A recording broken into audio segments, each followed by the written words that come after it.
All right, well, welcome back to Behind the Grind. I am your host today, Bridgette Schuler, and I have a special guest, one of the most special guests I could have on my program. I have my wife that has joined me in the grind seat today. She's brought herself to the grind table today.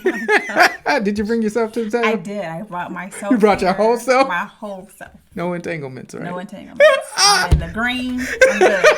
But I have brought my beautiful wife. I am so glad I brought my beautiful wife to the program. Bridgette Schuler is on the program today. Welcome to Behind the Grind. Thank you, sweetie. Well, I shouldn't tell you to welcome because this is your program too. Welcome. How are you though? I'm great. Well, you're looking beautiful. Oh, thanks, sweetie. You had your beauty sleep today. I did. Huh? I did. You can tell. I can tell. All right. Well, anywho, today we decided we would connect and talk. I think it's a good theme that we're on, and we're talking about family. The last episode, which was a few weeks ago, we were talking about fathers. This week, I wanted to talk about family in the theme of partnership of husband and wife, right? Just really that whole dynamic of husband and wife. There's a lot going on today where there's a struggle, or there's a tug of war from time to time with couples. So I figured we could just chop it up, talk about how couples, in particularly ourselves, how can we work together, adjust together. That's really the theme. What we wanted to talk about is how to adjust together, because we use the word adjust because as you may put in your mind when you first start off in this journey of relationship, marriage, you don't really have a clue how this thing is going to turn, how it's going to twist, what's going to happen, what's going to come next. You really make a vow, right? Mm-hmm. To be with that person. And yeah, you may have what you think is going to happen, but you look back and you're like, wait a minute, that didn't quite happen that way, maybe at this mark, right? Or whatever the case may be. Right. Something in the big scheme of things happened that way. Don't get me wrong, possibly. But the little things, right, that you weren't planning for, the curveballs, this, that, or the other. Someone losing a job, someone, parent or someone getting sick. A lot of different dynamics, children, job changes. There's so many things moving. Like in our case, we've moved quite a bit. We have. Yeah, we have. Out the gate. Out the gate. And it wasn't by design, right? So things happen along the way. And how do couples stay prepared for that? How do they stay in the game for that, but still maintain the journey of purpose and mission? How do they do that, babe? Well, I think one of the things that helps couples to be able to adjust together is to not have a norm in mind. And so what I mean by that is, we read a lot of books, which we should. Yeah. And we, look at our friends, that are in our age group or some that are older. And, right. And we think, oh, this is the norm, or this is how I should do it. Right. When in actuality, it's not. Right. You can take little bits and pieces from other relationships, right, or little, and great nuggets out of books. Right. But you really have to come up with your own design for your marriage. So your marriage is literally a puzzle. And so it's your job as a couple to put in the pieces that work for your puzzle. To make it come together. Exactly, and to make it come together. So everybody's pieces in their puzzle might not fit in yours. That's good. But if you can come together with what actually works for yours, then you're able to adjust together. I love that. The way you described it as a puzzle, I don't know if you've ever put together a puzzle, but most of the pieces aren't the same. You won't find two pieces alike. Correct. They're not the same. So a lot of times it is good, like you said, for others to share their experiences, because you can still pull some things away from it. Absolutely. But those puzzle pieces that come together are going to be completely different than these puzzle pieces that come together, right? We all come from, because God has made us so beautifully designed and uniquely made and all that great stuff. We are all unique, but at the same time, there may be some similarities here and there, but we're going to be a little different. And it's important that we identify your partnership and how that works together. So the way you described that is really, wow, that was good. I knew I got the right person behind the ground with me, my special guest. By the way, she got a little background in counseling, so I'll let her counsel today. But no, it's the pieces. Yes, the pieces that come together. So let's talk about that, because we're not the same. And when it comes to partnership, like we described, there's a lot of things that may come up along the way.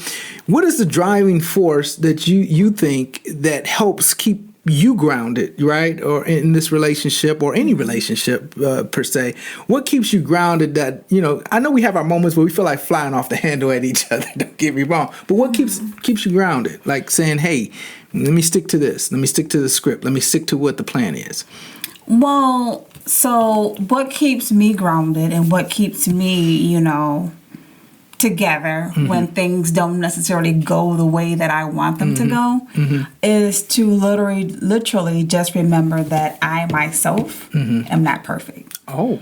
So it's... Did y'all hear that? I'm only gonna say that once. No, I'm just joking. No, that's what I love about my wife. She's good at it. But go ahead. I'm sorry. No, but seriously, I do. I have to remember, for myself that I myself am not perfect. So It is very easy to be self-righteous. It is very easy to, believe that you are doing absolutely everything right and that the other person is the problem. And if the other person did this right, then this would be great. This would be perfect. Yeah. But in actuality, if you take a step back and actually look at the picture, it is possible that you might need to be the one to make the adjustment. And sometimes, even if the other person is wrong, you still might need to make the adjustment, even if it's just so that person can even see or to help the other person understand. Because again, this is a partnership. We are here as a team together. And so whatever I have to do as a team member to get us back on track, we do. Is what we do. That's good. It's not necessarily about me making you, because you're responsible in the end, truthfully, for yourself. That's true. And I'm responsible for me and for my actions. So whatever it is that I have to do to get us back on track has to be the focus. And so it's very easy to make the focus the other person and make the other person the fault and the other person the blame and the other person if they did this or if they did that. But you also have to remember, take a step back. Hey, I'm not necessarily perfect either. There are some mistakes that I made. I might have said that a little in a tone that wasn't quite right. Also, I might should have not rolled my eyes. Right. So there are some things, that you do have to keep everything in its proper perspective. And just remember, it takes two to tango. Yeah. And both good and bad. I like what you're saying too. I think when it comes to these things, the first thing is to kind of be self-aware of where you are, like you said. I think that's critical for partnership. Before you get to you, because we love to do that real quick to say, well, if this person to do this, then if they just this, then everything's gonna be perfect. No, what can you own? What can you what ownership can you take or bring to the table? And I've found myself a lot of times ready to be like, well, in this case, we can always say, well, if she did this here, right? Everything, and sometimes God has to tap me on the shoulder and say, she's doing this and she's doing that and she's adjusting here. But when you gonna make an adjustment? You know what I mean? Right. What adjustment are you gonna make right through here? Everybody can't expect one side to always adjust. There are gonna be moments, and don't get me wrong, they may be that moment that they need to adjust.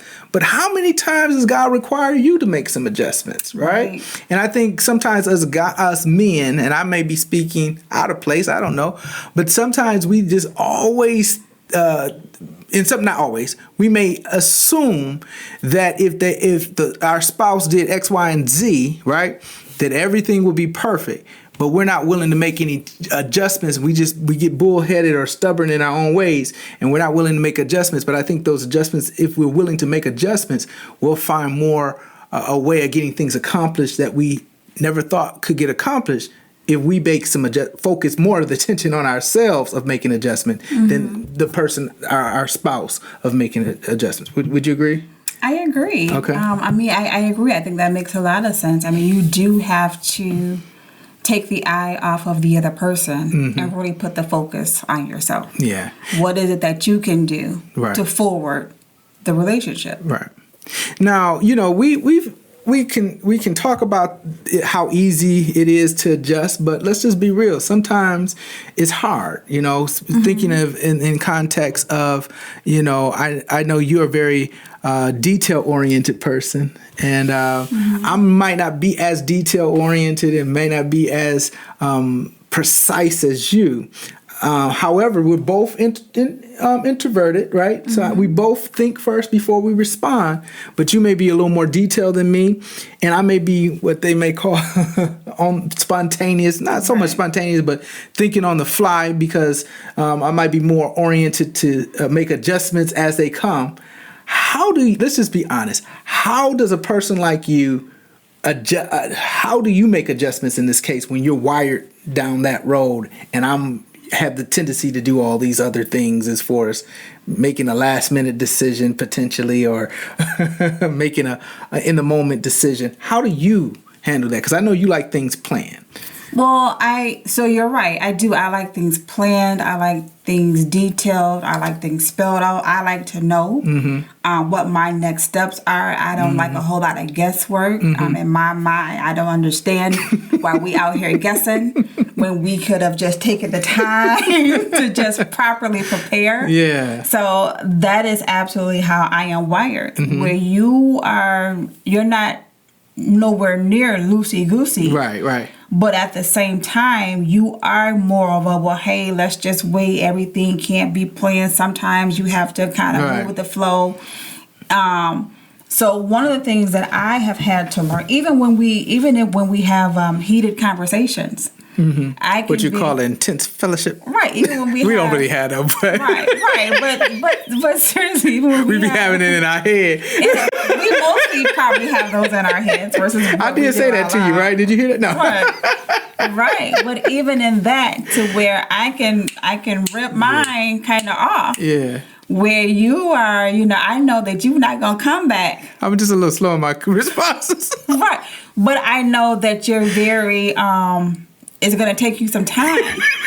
And you need to think about it. Yeah. You need to process it. And I mean, that's with anything. I know, like with me, if I know that, we are getting ready to buy a computer.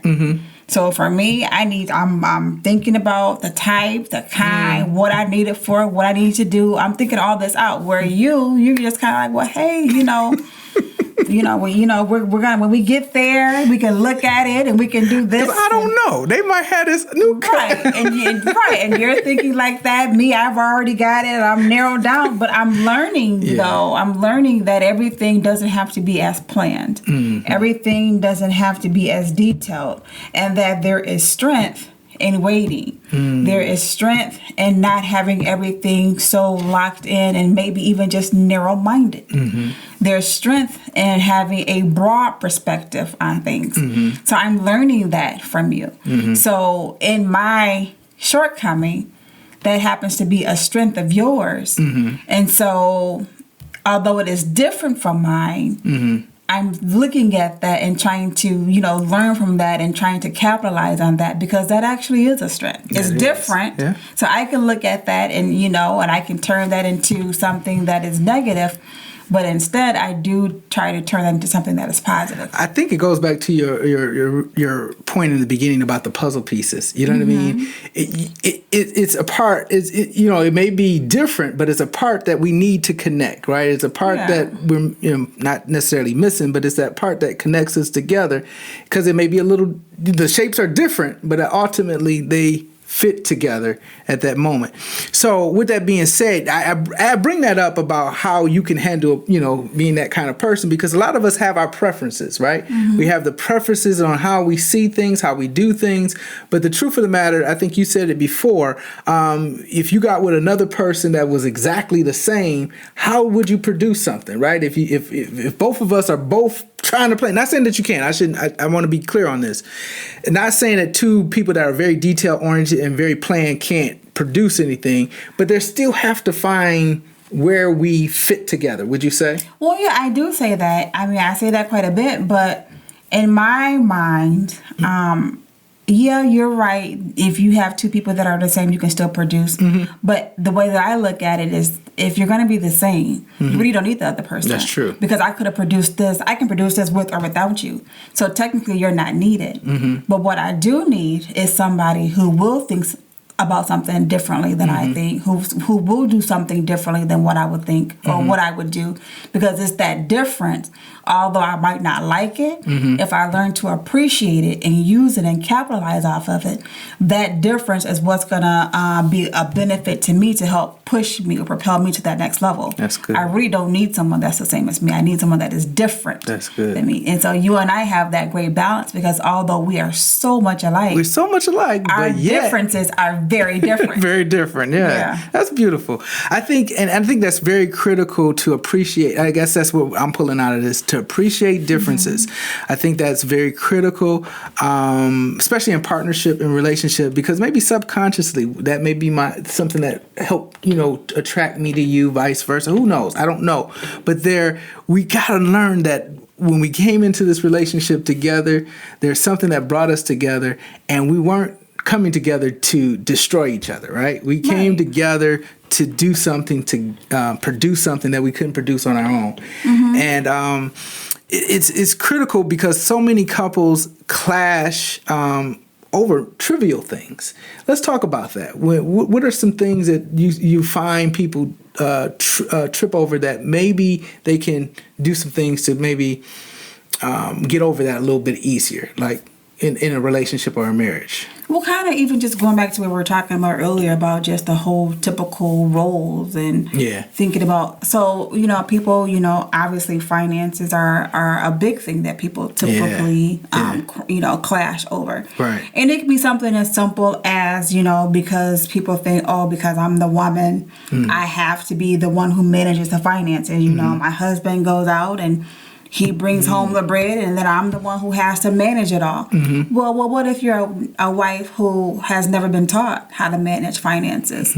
Or what if you are just flat out bad with it? You just don't, balance. You're not a numbers person. You don't balance checkbooks and or look at your bank statements. You forgot. You don't have time to keep, it's the electric due today. So, you're just not a financial person. So should you continue to go down that road? Because get the lights cut off? Right, because this is what I am, quote unquote, supposed to do. So should we as a couple continue to go down that path?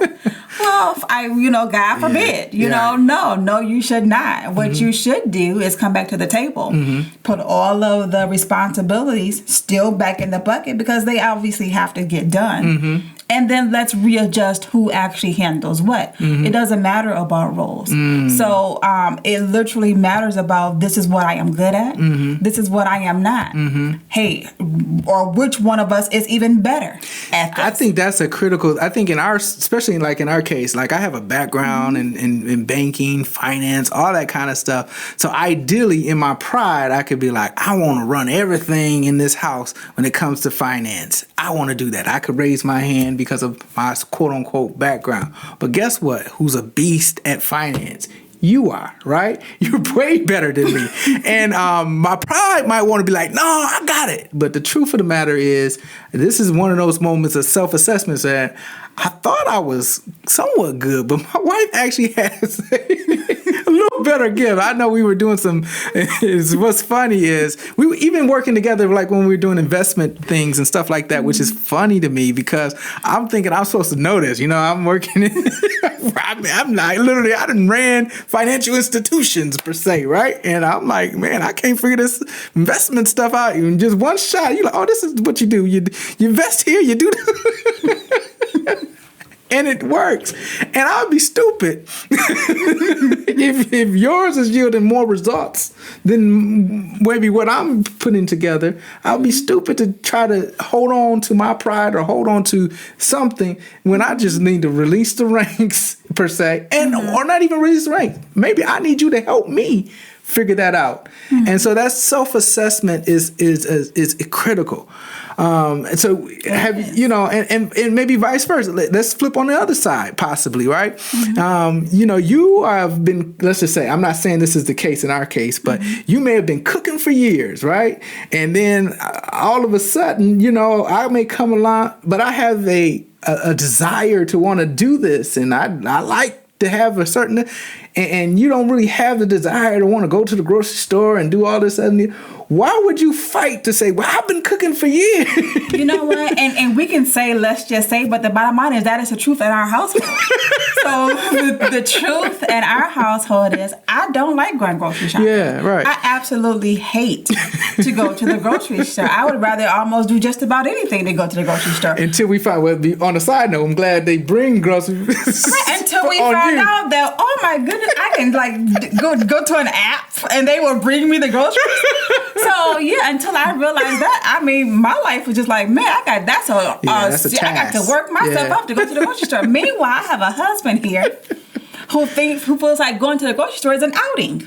But now he thinks that's a wonderful an outing. thing. But now it's being challenged with you, like you just described, with the app, because truthfully, they do save us so much time. They save us so much time. I'm like, man, I won't have no. Here's again, I got to analyze this again. I don't got no certificates no more. Well, no, you actually do. Because sometimes they mess up. Where my husband, I know if I send you, it's gonna be right. I'm gonna get the right meat. You're gonna get the right meat. All right. I know I can trust you to do what you need to do at the grocery store. But in the event that I can't. But in the event that we can't, I can't pull up the app.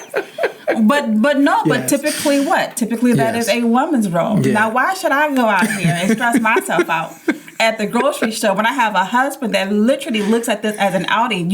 I have noticed that you find reasons to go to the grocery store. Well, I don't like Sherrod, we have that, or Sherrod, we don't need that. But I'm just gonna go. I'm trying to prepare us when that season run out. I might need some new seasoning ready to go. Know what? And I have learned to allow you to just do your thing. Do your thing at the grocery store.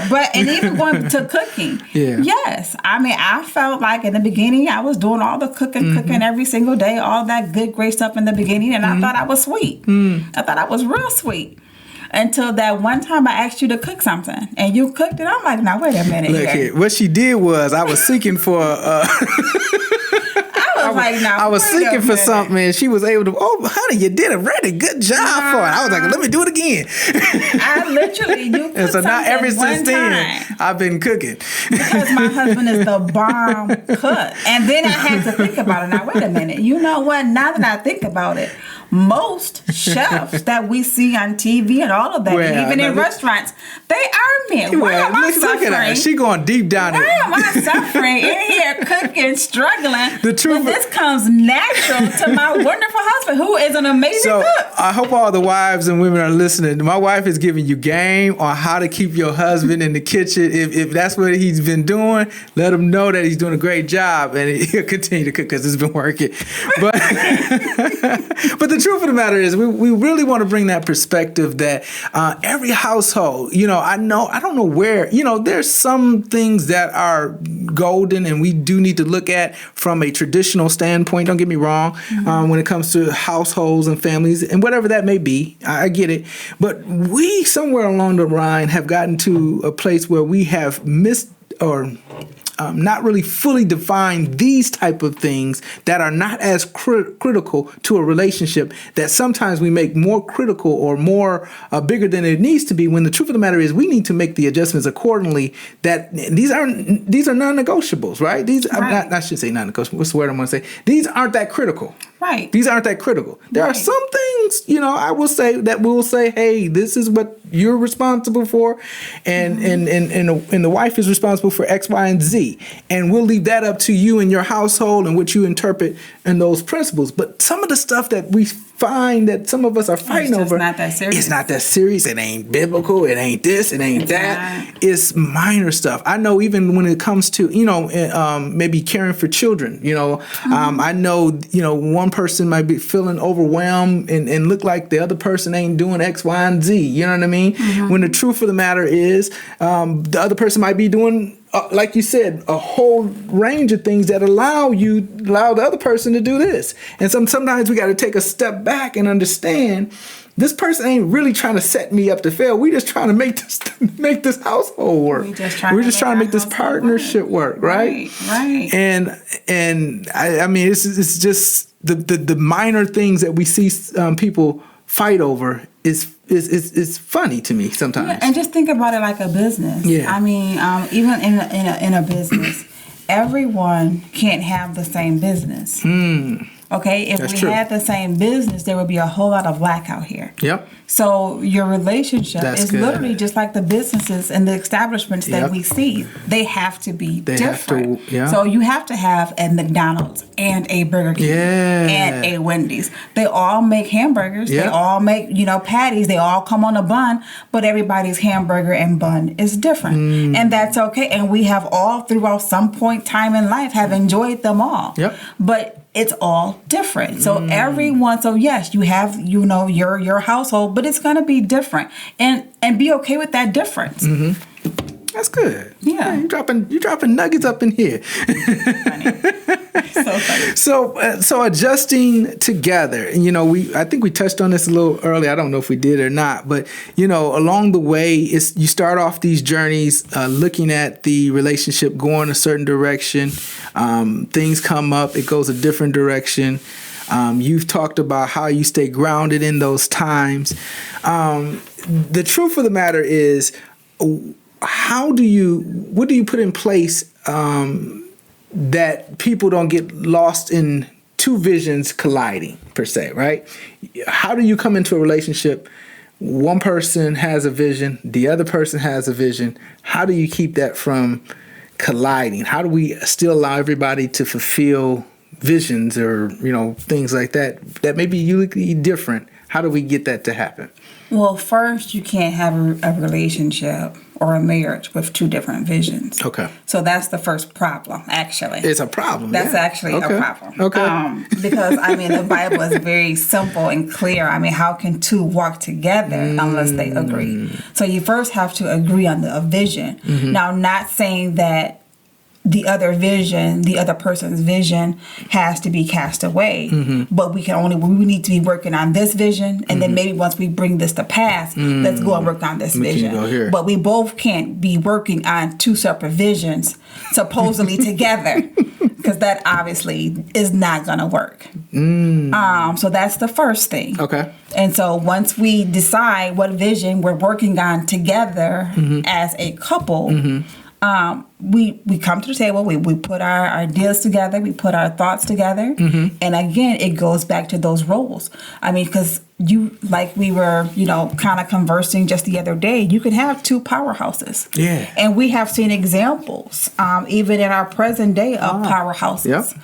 And so just because you're powerhouses doesn't mean that I have to take a back seat. Yeah. It just means that at one moment I might be shining a little bit brighter than you, but at another moment you're going to shine a little bit brighter than me. But I shouldn't have to dim my light so that you can shine, and vice versa. It's just knowing when to step back and knowing which one to put out front when necessary. But you can have two powerhouses working on the same vision to bring it to pass. So it's not like one person has to, be less than. Right. But have your power, do your thing as a couple. And again, you don't have to let go of your dream and of your vision. But if you're coming together to work on something, you can't come together to work on two different things. You have to be on the same page. That's critical. Yeah, you have to be on the same page. That's critical. Even if it's on the same page that we're going to both build, maybe we're going to both build something, but I don't know how you can build two different things together separately, but we're doing it together. I don't understand that.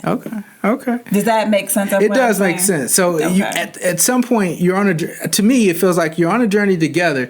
And so, yes, we may do this vision at this point, right?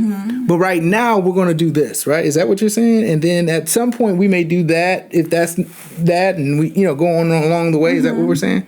Yeah, that's what we're saying. Okay. Because your original question was basically how can two people have two visions and work on two visions together? And my thought is you need to actually first decide on what vision you're working on. And how this... Because if I come to the marriage and I have a concept, here it is right here. Yeah. If I'm coming to the marriage and I have a concept of what our marriage is, and you're coming to the marriage and you have a concept of what marriage is, we first have to come together and make sure and figure out how we can make this what concept we're going to have. Because I can't come with my vision of what the marriage is, and you can't come with your vision of what marriage is, and we both run with that with that vision. And that's not going to work because we're never going to connect. We're never going to be one. Right. And in order for us to be one, we have to come to the table and say, this is what our vision is going to be for marriage, or this is what our vision is going to be for our business. This is what our vision is going to be for our family and for our children. You have to come together with one vision. Now, if you're talking about businesses and you're going to do businesses together as a couple, then this is what our vision is going to be for this business. And then you can figure out this is what our vision will be for this business. But you can't come to the table and work on one thing with two different visions because it won't work. That's good. That's good. That's good. Well, how do you I'm going to pull on your counseling degree. That we're going to dust that off. Yeah, because it's dusty. I'm being funny, but so how would you work to couples? How would you steer couples that may find themselves in that predicament where you may see them having this well, maybe they haven't had the conversation or the discussion. How do you get them to see that this is necessary in order for them to be successful, like to come together or to have one thing? How do you do that? Is that possible? Or do we just throw them away? Well, no. Well, you don't throw anything or anybody away.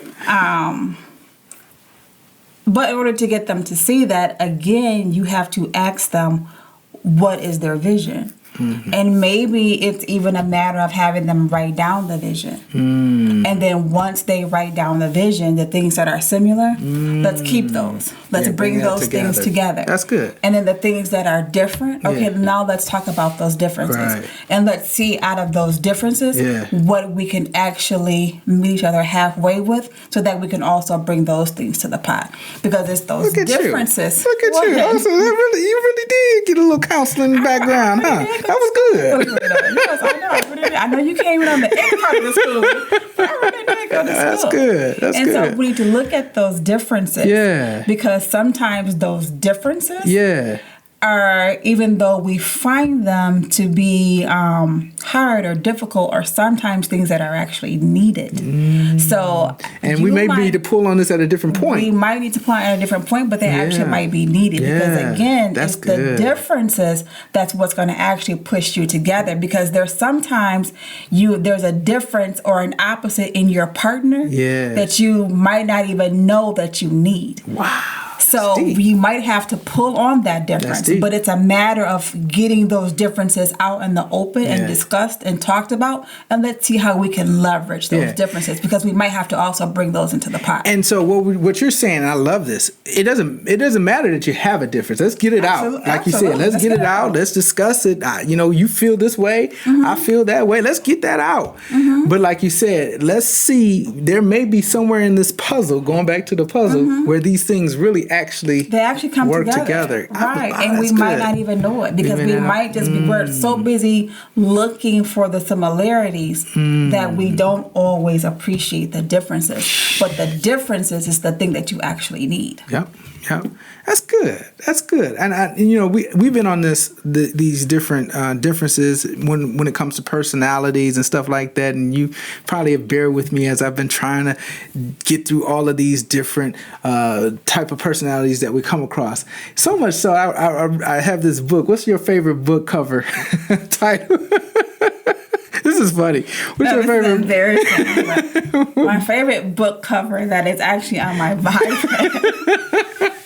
is I'm Surrounded by Idiots. Which is a very good book. It's It's a very good book.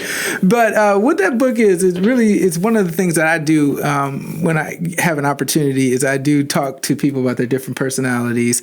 We have people that are bottom line, result-oriented people, and we understand those individuals. We have people that are very people-oriented, outgoing, relationship-focused people.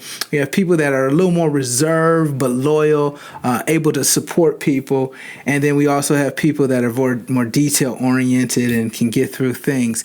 And what we find from time to time, just talking to partnerships in businesses or in relationships, understanding things simple like that. Now we're just kind of giving you a framework of sometimes you can discover some surface things by talking about those elements of individuals' personalities, but it helps you ultimately, going back to that book title, which says I'm surrounded by idiots, because sometimes when you're working, you see things just your way, right? Mm-hmm. But the truth of the matter is there are other people, and you think of them because they're different than you. We think of them as an idiot.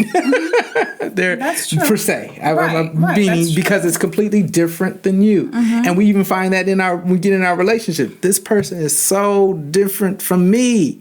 But the truth of the matter is, it's not that they're different from you. They have a different way of doing things, right? Mm-hmm. But ultimately, those ways of doing things may ultimately be like kind of how you describe some things that may be useful when coming together to get things done. Mm-hmm. You may even find, let's take, for example, right now, you guys see me doing a lot of this type of work and out here trying to do that. But sometimes I miss details, right? My wife has a gift that she likes to make sure things are detailed. Now, sometimes I throw stuff out here and it ain't together, and she helps identify. Per se, but that's a gift. Now, me personally, I get not upset, but I'm like, ugh, why is she picking at it? But it's not a pick. It's really designed to what? To help. To help. It's to help. It's to better, yeah. Right. And when she does help and makes those tweaks, I see the results. Mm-hmm. That I'm like, oh, that was the missing element. That was this that I didn't get. But I'm here cringing when she points it out, but yet and still it's making me get better, mm-hmm. right? Not only am I getting better, but it's also helping me pointing out my blind spots. Right. And so in a relationship, partnership, people your gift should cover my blind spot. Absolutely. Right? Yeah, that's good. My gift should cover your blind spot. Mm-hmm. Now, I broke it down in that generic way. It's not all encompassed to that. It's beyond that. But that just gives you a framework of how people are different, per se. Mm-hmm. You may be wondering why this person is so bottom line, matter of fact type of person. You need an element of matter of fact in your life. You need an element of bottom line, get it done in your life. Everything can't be all about people all the time. There's a balance to it all. And so we have to appreciate, going back to that puzzle, we have to appreciate each other in working together to make things happen. How does that sound? That sound pretty good. No, that's actually right. And I specifically like when you said we have to cover each other's blind spots. Yeah. Because I do think, I mean, not just you, we all do. I know I do. When, mm-hmm. When someone's pointing something out about, something that you're inadequate at or something that you miss or whatever, we all tend to cringe or we all tend to feel like, oh, why didn't you do that? And, mm-hmm. You're being negative or we tend to take it more personal. When in actuality, it's not personal at all. As a matter of fact, it's really just love, because the truth of the matter is you love me enough to not have me out here, just completely wrong. Right. When you know that I could do better, when you know that I could be better, you love me enough to point out, things that I could be doing that is going to enhance me. So that's really what it is. But it's a matter of perspective. Mm-hmm. And it's a matter of being able to change that perspective. Instead of cringing and thinking that you're out to get me, mm-hmm. look at it more as you're really trying to help me. That's good. Which is what a partner is for. That's good. That's good. Well, I think we've talked quite a bit. So what I don't want to do is I don't want to have you guys listen, because we can talk. Now that I got her going, we can talk on. Now, she really doesn't talk this much. But we could go all night because there's so many aspects of it, and we need to come back and do some more of this. What you think? Yes. Look at her cringing. But I think this is value added. I mean, today was just a teaser on some of the things that we could share and some insights. I'm not saying that we know it all. We're not saying that. Absolutely. But these are conversations that we can help us all think about, right? Because these are what we all are dealing with. And what COVID has showed all of us is expose a lot of these things that that go unchecked. I know right now COVID has us both in the house right now, right? And we're seeing each other on a more regular basis. So if we don't address this, we'll be in here at each other, right? Mm-hmm. Right. But in the fact that we're able to know ourselves first, and then able to adjust and know our spouse enough and make the adjustments around each other, I think is beneficial, especially in these times when we have to be close. What'd you say? Absolutely. But I will say being close with you is easy. Oh, wow. Look at that. Look at her. She's trying to get her a few little points here. But so we, wow. So silly. Yes. So, wow, that's good. Thank you, sweetie. Appreciate that. So, before we get out of here, like I said, as you can see, my wife is wearing the gear. I'm talking about something I want y'all to know. I'm dripping fresh oil. I just leave that to you, your imagination of what that's supposed to mean. But I'm dripping fresh oil out here. But these items is on the website if you deem that you want to get it. We also are coming real soon with the face mask. I hope you can see that. There's a lot of things that we're building together that we're trying to take out on the streets, right? Absolutely. So this is all found on the website. Again, if you have not already subscribed to this podcast or to this YouTube channel, we please encourage you to do that and help us share the word. Is there anything you want to share before we get out of here, or before we close up tonight? I don't think so. I think we pretty much covered it. The only last thing that I will leave with the people is to just not take your spouse for granted. See each other. Mm-hmm. And when I say see each other, I mean actually see each other. Yeah. And benefit from everything that your partner is. That's good. Wow. Mm-hmm. Look at you, dropping nuggets all around. Well, until the next time, we're glad that you listened. We're glad you made it to this point in the podcast or this point in the YouTube show. Please, again, do those things that we ask: subscribe, share, like, comment, do it all. Until the next time, this is Behind the Grind.